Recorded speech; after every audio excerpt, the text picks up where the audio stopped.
ये संसार माया का है, इसको भी जानना कंपलसरी है, क्योंकि हमारा अटैचमेंट इसमें है। हमको ये भ्रम है कि इसमें स्पिरिचुअल हैप्पीनेस मिल जाएगा, दिव्यानंद, भगवान का आनंद मिल जाएगा, इसलिए हम भाग रहे हैं उसकी ओर। और एक होता है प्रेरक ब्रह्म, जिसको हम लोग ब्रह्म कहते हैं, भगवान कहते हैं, परमात्मा कहते हैं, गॉड कहते हैं। ये तीन तत्व हैं। अब इन तीनों को जानना है। किसको पहले जाने?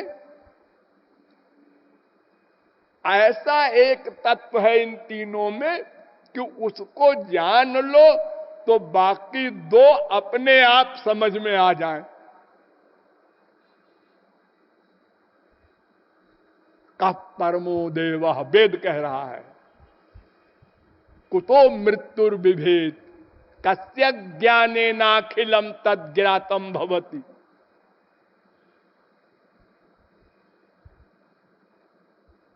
उपनिषद कह रहा है, किसके जान लेने से सब कुछ अपने आप समझ में आ जाता है? तो बताया, गोपी जन बल्लभ ज्ञानेनाखिलम तद्ज्ञातम भवति। श्री कृष्ण के ज्ञान से सबका ज्ञान अपने आप हो जाता है। यानी ब्रह्म जो बताया मैंने, प्रेरक ब्रह्म, उसको जान लो तो भोक्ता ब्रह्म, भोग्य ब्रह्म यानी जीव और माया का ज्ञान स्वयं हो जाता है।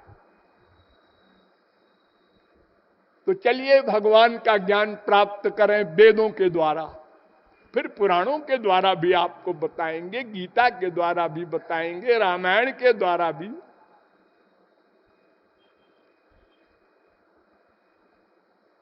ब्रह्म शब्द का अर्थ होता है ब्रीह धातु, और ब्रिंग धातु से मनन प्रत्यय होकर ब्रह्म शब्द बनता है। यानी बृहति बृंघयति इति तत्परम ब्रह्म। जो बड़ा हो, नंबर एक, जो दूसरे को बड़ा करे, नंबर दो, उसका नाम ब्रह्म या भगवान, जो कुछ कह दो, उसके नाम अनंत हैं। जो बड़ा हो और दूसरे को भी बड़ा करे, बृहत्वाद ब्रह्मणत्वाद तद ब्रह्मे, विष्णु पुराण। ठीक, भगवान बड़ा है। हाँ, कितना बड़ा है? अरे बड़ा माने क्या होता है? ये तौलिया भी किसी से बड़ी है, और फिर ये पृथ्वी बड़ी है, और फिर समुद्र बड़ा है, फिर आकाश बड़ा है। वो कितना बड़ा है आपका भगवान? तो वेदों ने कहा सत्यं ज्ञानम अनंतम ब्रह्म, तैत्तरीयोपनिषद 2:1।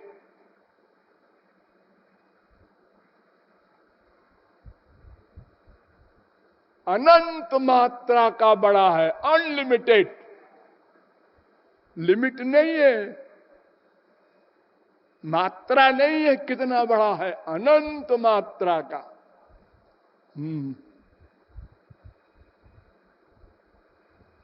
अब आइए श्वेताश्वतरोपनिषद में, उससे पूछें ब्रह्म कितना बड़ा है, आप बताइए।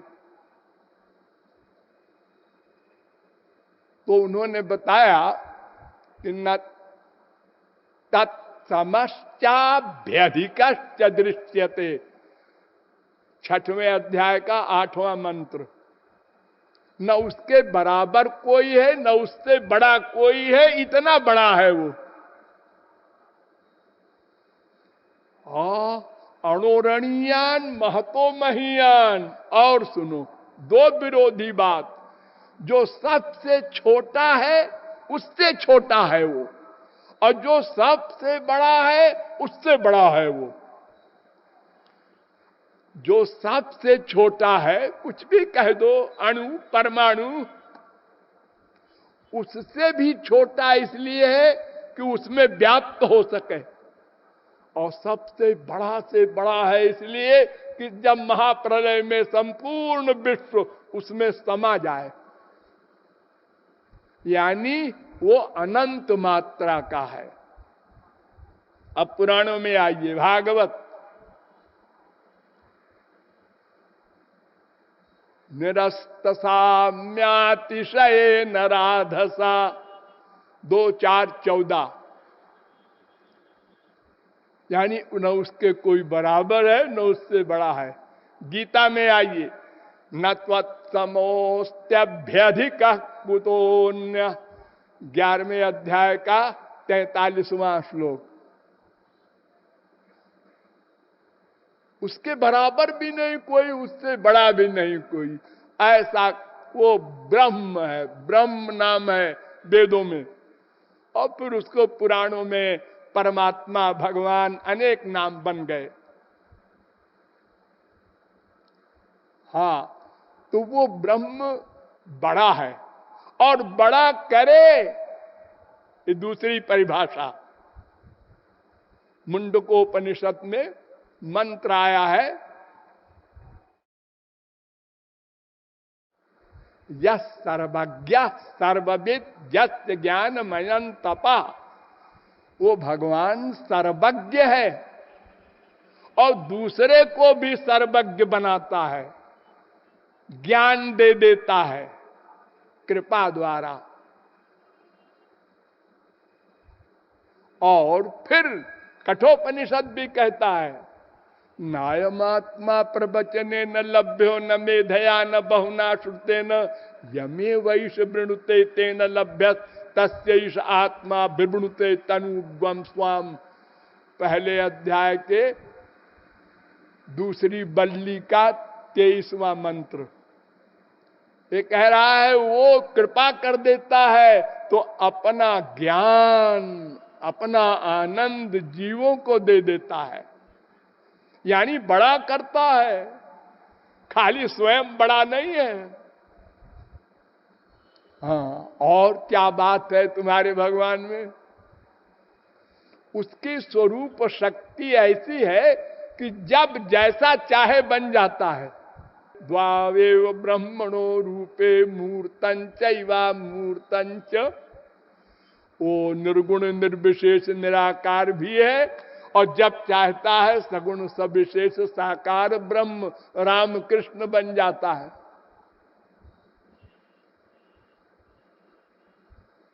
बृहदारण्यकोपनिषद 2 अध्याय के 3 ब्राह्मण का पहला मंत्र।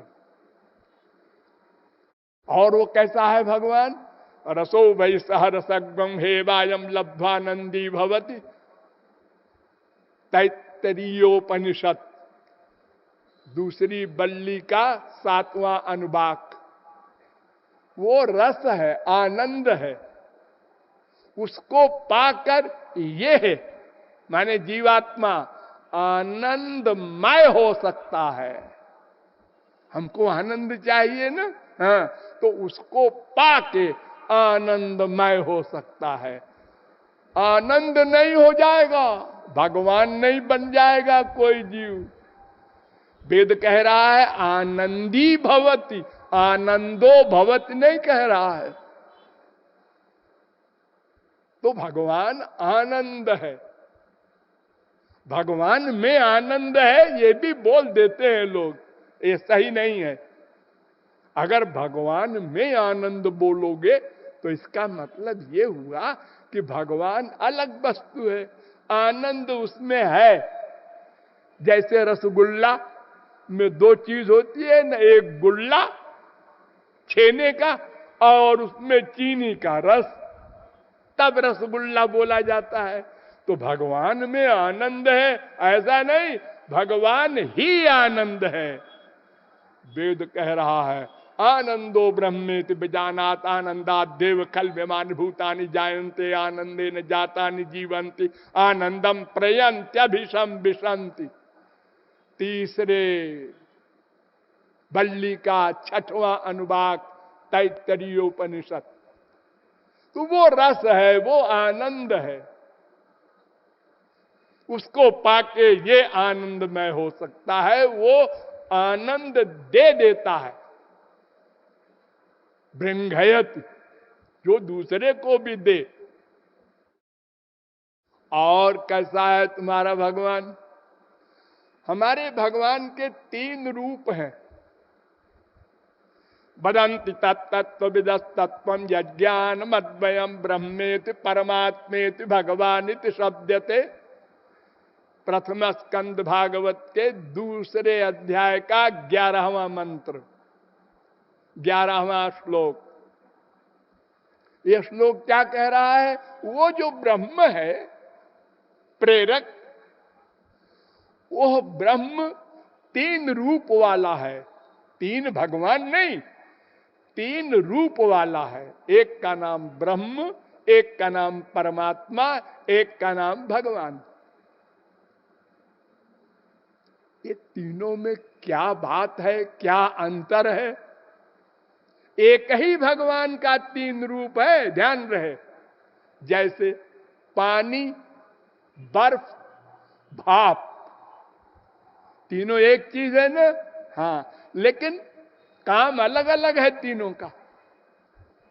पानी पीजिए, अब कोई कहे भाप पीजिए, कोई कहे बर्फ पीजिए, सबका गुण अलग अलग है तीनों एक। ऐसे ही ब्रह्म उसे कहते हैं जो केवल पर्सनैलिटी है और उसके पास 2 शक्ति है, अपनी पर्सनैलिटी के लिए शक्ति और स्वरूपानंद के लिए शक्ति, बस। और कुछ करता धरता नहीं ब्रह्म, एक पर्सनैलिटी है। और परमात्मा, वो जो आप लोग फोटो वोटो में देखे होंगे 4 भुजा के विष्णु, उनके आकार भी है, इंद्रिय मन बुद्धि है, सब है, सबका कर्म करते हैं। वो निराकार नहीं है, लेकिन लीला नहीं करते। वो केवल, जैसे हमारे देश में प्रेसिडेंट होता है ना, वो केवल अध्यक्ष है, काम करते हैं मिनिस्टर लोग। और तीसरा है भगवान, ये श्री कृष्ण है। ये इनमें सब शक्तियों का विकास होता है, ब्रह्म वाला भी, परमात्मा वाला भी, और अपना भी। तो भगवान का स्वरूप जो है वो हमारे विशेष काम का है। वो बाल लीलाएं करते हैं अनेक प्रकार की, उनको सबको सुनकर उसका चिंतन करके हम परमानंद को प्राप्त कर लेते हैं। ये 3 रूप है भगवान के। और क्या है तुम्हारे भगवान का स्वरूप? हमारे भगवान एकोपिसन जो बहुधा विभाति, गोपाल तापनीयोपनिषद का 3रा मंत्र।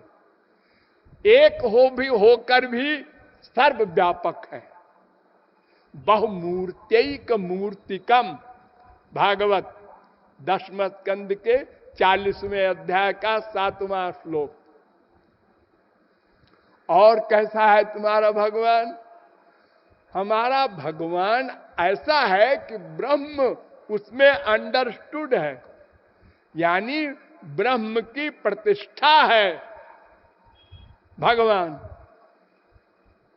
यदा पश्यते रुक्म वर्णम कर्तारमीशम पुरुषम ब्रह्म योनिम, मुंडकोपनिषद कह रहा है 3:1-3।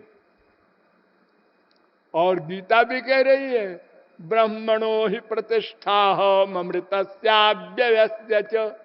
अर्जुन, मैं ब्रह्म की प्रतिष्ठा हूं।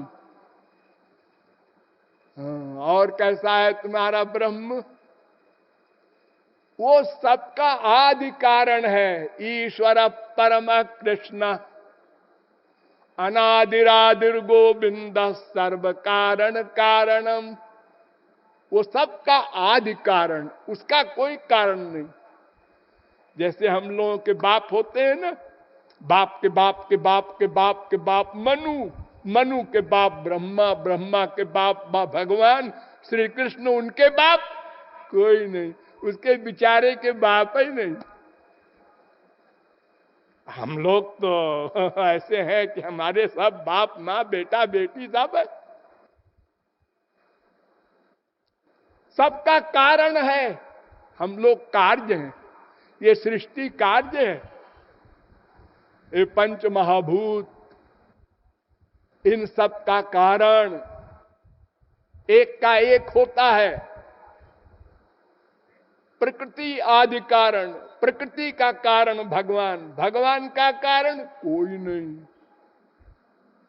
हमारी ये पृथ्वी का आधार जल, जल का तेज, तेज का वायु, वायु का आकाश, इस प्रकार प्रकृति, प्रकृति का आधार भगवान, भगवान का कोई नहीं, बेचारा निराधार है। गीता में कहा ना, मत्त परतरम किंचित नान्य दस्ति धनंजय, 7वें अध्याय का 7वां श्लोक। और कैसा है भगवान? वो लीला पुरुषोत्तम है। तम देवता नाम परमंच दैवतम, श्वेताक्षतरोपनिषद 6वें अध्याय का 7वां मंत्र। और कैसा है? वो कर्षक है, सबको खींच लेता है। विस्मापनम स्वस्य च सौभगर्धे, 3 स्कंद के 2 अध्याय का 12वां श्लोक। अरे उनको भी खींच लेता है, औरों की कौन कहे। रूप देखी आपनाद कृष्णेर होय चमत्कार, आस्वादिते उठे मने काम। अपना आपने चाहे करिते आलिंगन, अपना आलिंगन करने को व्याकुल होते हैं श्री कृष्ण। इतना आनंद का सौंदर्य सिंधु है बलबंधु। तो इस प्रकार वो कर्षक भी हैं और एक जगह रहते हुए भी सर्वव्यापक हैं। शंकराचार्य ने माना। आश्चर्य देखो, जो निराकार ब्रह्मवादी हैं, उन्होंने लिखा, यद्यपि साकारोयम तथैक देशी विभाति यदुनाथ। वो दिखाई तो पड़ रहे हैं नंद कुमार, लेकिन सर्वगत सर्वात्मा तथाप्ययम सच्चिदानंद, वो सर्वव्यापक हैं।